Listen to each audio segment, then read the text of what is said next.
नमस्ते दोस्तों। आज सुनिए, बेटी को अपनी माँ से जलन। वाओ, कितनी स्मार्ट है तुम्हारी मॉम। उनकी स्किन कितनी सॉफ्ट और यंग है। रियली, तुम दोनों माँ बेटी नहीं, दो बहनें लगती हो। प्रिया मुझसे मेरी मॉम की तारीफ कर रही थी। मुझे तो खुश होना चाहिए, मगर मैं उदास थी। मुझे जलन हो रही थी अपनी माँ से। कोई इस बात पर यकीन नहीं करेगा, कहीं किसी बेटी को अपनी माँ से जलन हो सकती है भला। पर मेरी जिंदगी की यही हकीकत थी। मैं समझती हूँ, मेरी माँ दूसरों से अलग है। 40-42 वर्ष की उम्र में भी उनकी खूबसूरती देख सब हतप्रभ रह जाते हैं। ऐसा नहीं है कि मैं खूबसूरत नहीं हूँ। मैं कॉलेज की सबसे प्यारी और चुलबुली लड़की के रूप में जानी जाती हूँ, मगर मॉम की खूबसूरती में जो ग्रेस और ठहराव है, वह शायद मुझ में नहीं। इस बात का एहसास मुझे तब हुआ जब मेरा बॉयफ्रेंड मेरी माँ को दीवानों की तरह चाहने लगा। यह सब अचानक नहीं हुआ था, किसी प्लानिंग के तहत भी नहीं हुआ था। मैं माँ को दोष नहीं दे सकती, पर अचानक सामने आई इस हकीकत ने मुझे झंझोर कर रख दिया। माँ की वजह से मेरा बॉयफ्रेंड मुझसे दूर हो रहा था। इस बात की कसक मेरे मन में कड़वाहट भरने लगी थी। 2-3 महीने पहले तक कितनी खुश थी मैं। विकास मेरी जिंदगी में एकाएक ही आ गया था। मैंने फ्रेंच क्लासेस ज्वाइन की थी। कॉलेज के बाद मैं फ्रेंच क्लासेस के लिए जाती, वहीं मुझे विकास मिला। कूल, हैंडसम और परफेक्ट फिजिक वाले विकास पर मैं पहली नजर में ही फिदा हो गई।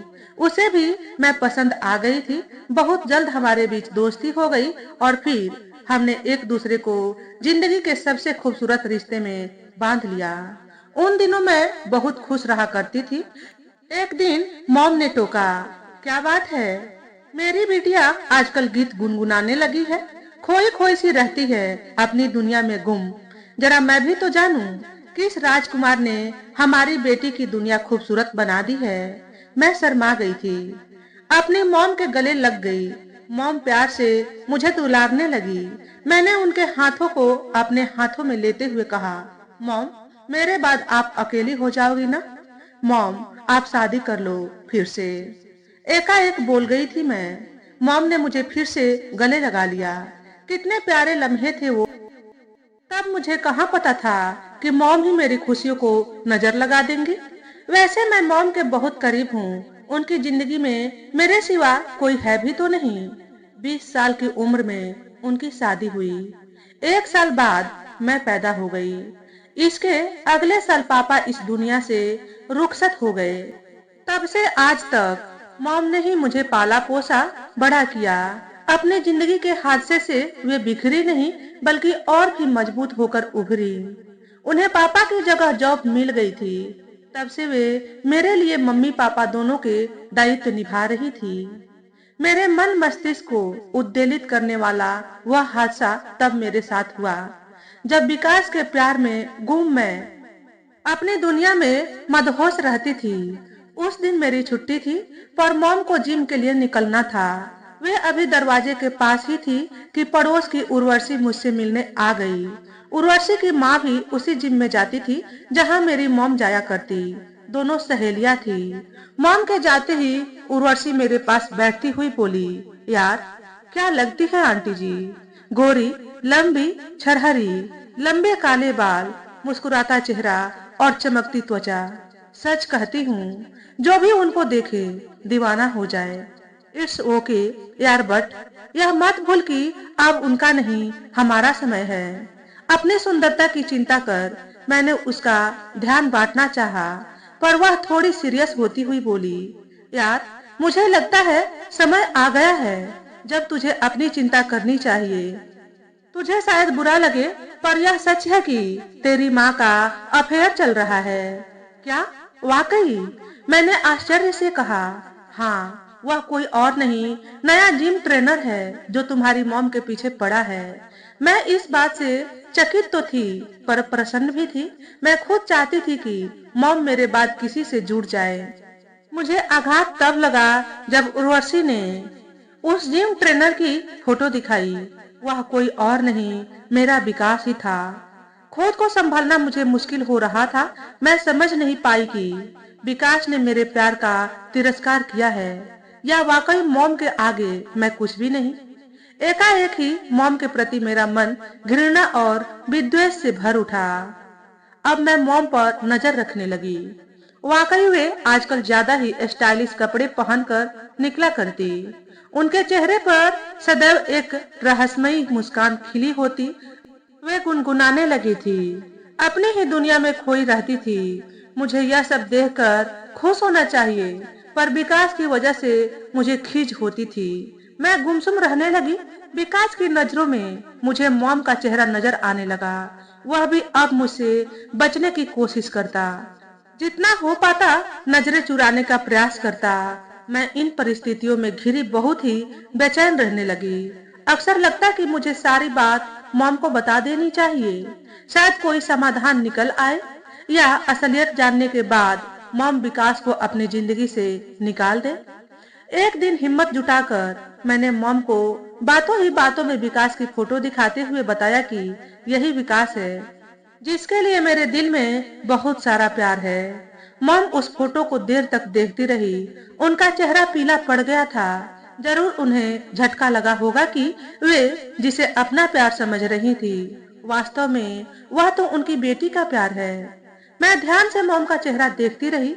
मन में सुकून था कि अब मॉम उसे छोड़ देंगी, पर हुआ मेरी सोच के विपरीत। मॉम अब मुझे ही विकास से दूर रहने की सीख देने लगी। अगले दिन मैं जब कॉलेज के लिए तैयार हो रही थी तो मॉम मेरे करीब आई और समझाने के अंदाज में कहने लगी, बेटा, प्यार का रिश्ता बहुत ही नाजुक होता है। इसमें एक दूसरे के लिए मन में विश्वास और सम्मान की भावना जितनी आवश्यक है, उतना ही एक दूसरे के प्रति समर्पण भी। यदि कोई तुम्हें प्यार करे तो सिर्फ तुमसे करे, और यदि ऐसा नहीं है तो उसे अपनी जिंदगी से निकाल देना ही बेहतर होता है। मैंने कुछ कहा नहीं, पर मॉम का तात्पर्य समझ रही थी। वे मुझे विकास से दूर हो जाने की सलाह दे रही थी, यह जानते हुए भी कि वे ही हमारे बीच आई थी, न कि मैं उनके बीच। उस दिन कॉलेज जाकर मैं बहुत रोई। मुझे लग रहा था जैसे मेरा सबसे कीमती सामान कोई छीनकर भाग गया हो और मैं कुछ भी नहीं कर सकी। सबसे ज्यादा दुख मुझे इस बात का था कि मॉम ने मेरी खुशी से ज्यादा अपनी खुशी को तवज्जो दी थी। यह सब मेरे लिए बहुत अप्रत्याशित था। मुझे मॉम पर गुस्सा आ रहा था और अकेलापन भी महसूस हो रहा था। एक अजीब सा एहसास था जो न जीने दे रहा था न मरने। अपनी ही तन्हाइयों में कहीं मैं खोने लगी थी। मैं मॉम से कट गई, जबकि मॉम पहले की तरह जिम जाती रही। एक दिन मॉम के पीछे उर्वशी फिर से मेरे घर आई। मुझे अंदर ले जा धीरे से बोली, जानती है, आज तेरी मॉम उस विकास के साथ डेट पर जा रही है। मेरी मॉम ने यह न्यूज दी है मुझे। चौंक गई थी मैं। कहाँ जा रही है, मैंने पूछा। मन भावन रेस्टोरेंट, ट्रीट विकास की तरफ से है। कल तेरी मॉम का उस जिम में अंतिम दिन है ना, यानी मॉम अब जिम नहीं जाएंगी। नहीं, मगर आज जब विकास ने डेट पर चलने को कहा तो वे मान गई। आज वह पक्के तौर पर उन्हें प्रपोज करेगा। मैंने उसी पल तय कर लिया कि वेश बदलकर मैं उनकी बातें सुनने के लिए वहां जरूर जाऊंगी, और उसी रेस्टोरेंट में लोगों के सामने माँ को उनकी इस हरकत के लिए जली कटी भी सुनाऊंगी। उर्वशी के बताए समय पर मैं उस रेस्टोरेंट में पहुंच गई। मॉम और विकास जहां बैठे थे उसकी बगल वाली टेबल बुक की और बैठ गई। विकास बहुत प्रेम से मॉम की तरफ देख रहा था। मेरे तन बदन में आग लग रही थी। थोड़ी इधर उधर की बातों के बाद विकास ने कह ही दिया कि वह उन्हें पसंद करता है। विकास प्रपोज करने के लिए अंगूठी भी साथ लेकर आया था। मैं उठकर उनके रंग में भंग डालने ही वाली थी कि मॉम के शब्दों ने मुझे चौंका दिया। मॉम कह रही थी, विकास, प्रेम समर्पण का दूसरा नाम है। इसमें ठहराव जरूरी है। यदि आप किसी से प्यार करते हैं तो बस आप उसी के हो जाते हैं, मगर तुम्हारे साथ ऐसा नहीं।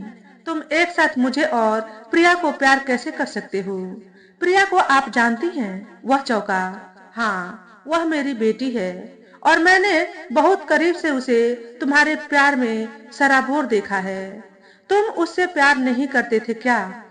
विकास पहले तो हक बकाया, फिर सपाट लहजे में बोला, नो कुसुम जी, वह तो प्रिया ही मेरे पीछे पड़ी थी। उसमें बहुत बचपना है। मुझे तो आप जैसी मैच्योर और ग्रेसफुल जीवन साथी की आवश्यकता है। जैसे प्रिया में तुम्हें आज बचपना लगने लगा है, क्या पता वैसे ही आज मैं तुम्हें अच्छी लग रही हूँ, पर कल मेरी बढ़ती उम्र तुम्हें खटकने लगी। मुझे छोड़कर तुम किसी और के करीब हो जाओ। विकास, प्यार इंसान के गुण दोष या रंग रूप से नहीं, बल्कि दिल व सोच से होता है। प्यार किसी एक के प्रति समर्पण का नाम है, एक से दूसरे के प्रति परिवर्तन का नहीं। मगर कुसुम जी, आप भी तो मुझे, विकास ने कुछ बोलना चाहा, पर मॉम ने उसे रोक दिया। नो विकास, आई थिंक तुम मुझे समझ सकोगे। मैं तुम्हें पसंद करती थी, पर अब इससे आगे कुछ सोचना भी मत। It's my final decision. Mom उठ गई थी और विकास अवाक सा उन्हें जाता देखता रहा। मैं खुशी से उछलती हुई उठी और पीछे से जाकर मॉम को चूम लिया। तो दोस्तों, आज के वीडियो में बस इतना ही। अगर हमारे द्वारा बताई गई कहानी थोड़ी सी भी अच्छी लगी हो तो वीडियो को लाइक और शेयर करें। चैनल पर पहली बार आए हो तो चैनल को सब्सक्राइब करके बेल नोटिफिकेशन को ऑल पर सेट कर लें, ताकि आपको ऐसे ही अच्छे अच्छे वीडियो देखने को मिले। हमेशा खुश रहें, हमेशा स्वस्थ रहें। वीडियो देखने के लिए आपका बहुत बहुत धन्यवाद।